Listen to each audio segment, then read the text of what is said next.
Damian Lillard, who joins us now on SportsCenter. And Dame, you've been a star in the league for a while, but right now it feels like this is the highest level at which you've played. Is there any explanation for why in your mind?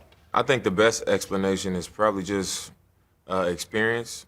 Time has passed, and I take it very seriously as just getting better each year. Over the summer, I'm constantly trying to find ways to improve, ways that I could last longer and play stronger for longer periods of time. And this season, I think I'm just getting results for the time that I put in, and it's also mental. I think my mentality has gone up to a different level, and that helps a lot. I had a college coach that told me about his best player. He's wired to compete. When it gets to the fourth quarter, clearly Dame time, your time, we get all that. What about those moments in particular sharpens the focus, if that's the best way to describe what happens? I think it's just to clear your mind of everything that's happened.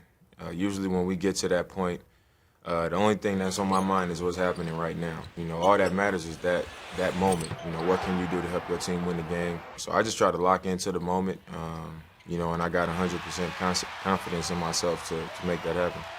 You're joining the MVP conversation, but I still feel like your team gets slept on. Like if you're doing what you're doing in New York and your team's playing the way they're playing, or Chicago or a gigantic city, I don't think there's any way a team could get to third in their conference and have it not be talked about as much. And I can see you smiling a little bit. Does that conversation happen in your locker room?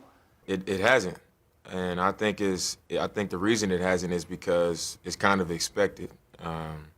You know, the position that we sit in right now, I don't think many people saw it coming, so they may think it's a fluke, or they may think, you know, that's just the way it is right now. All we can do is control what we can control, and that's continue to have the right mentality, continue to play together, and try to focus on winning games. And I think as long as we do that, it'll come a time where people have to face the facts.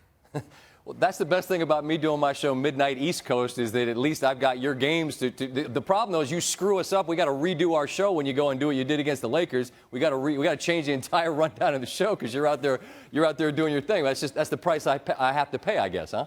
I mean, that's out of my control. I'm kidding. We trying to win games, and you trying to figure out how to run the show. So I guess it's a back and forth thing between what we got to do and what you got to do. Well, you keep doing your part, and I promise you we will do ours. You have Cleveland coming in this week, and LeBron at the age of 33 is in his 15th year. You're 27 in your 6th year. As a star yourself, how do you view a guy like him who's done it at the level he's done it as long as he's done it?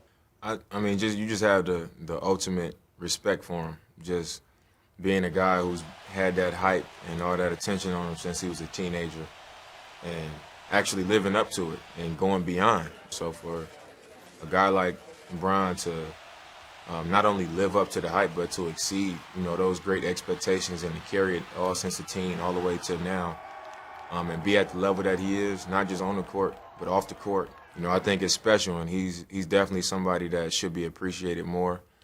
You know, people will definitely appreciate him more, and they'll look back on what he's done and wish they'd given him his respect and his love as he's deserved over the course of his career.